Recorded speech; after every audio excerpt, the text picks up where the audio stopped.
Alaskan king crab. Bismillahirrahmanirrahim.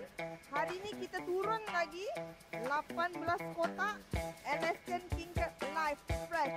Saya akan tunjuk pada you all macam mana kita terima Alaskan king crab dari Korea pergi KLIA sampai kita punya warehouse. So saya tunjuk ini adalah antara kotaknya. Saya tunjuk macam mana diorang packing dan macam mana kami unboxing. Bila sampai ni Alaskan king crab ke kita punya warehouse. Oh, boleh nampak dekat sini. Nampak tak? Ini daripada mana? Crab yang diekspor keluar negara. Diekspor daripada Korea ke negara-negara luar memang naik airline.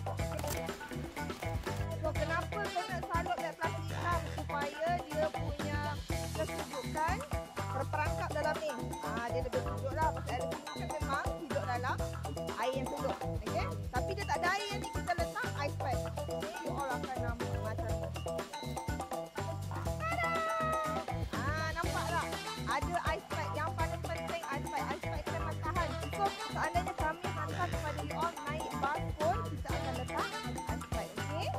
So, perjalanan dia Korea ke Malaysia lebih kurang 11 hingga 13 jam kaki, okay?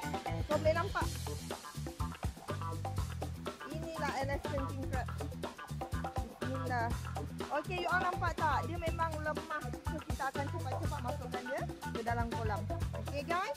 So, you all boleh tengok. Satu kotak lebih kurang 5 atau 6 ekor bergantung kepada saiz. Kalau macam ini ada 5 ekor. 5 ekor so saiz dia lebih kurang 2 kilo 2 seekor. Okay, nampak? Ini daripada Korea you all.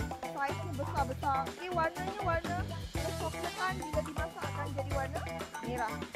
Okey, semua king crab kita dah masukkan ke dalam kolam. So you all boleh nampak tadi dia lemah tak bergerak kan. Sekarang dia dah start aktif dan bergerak dengan lincahnya.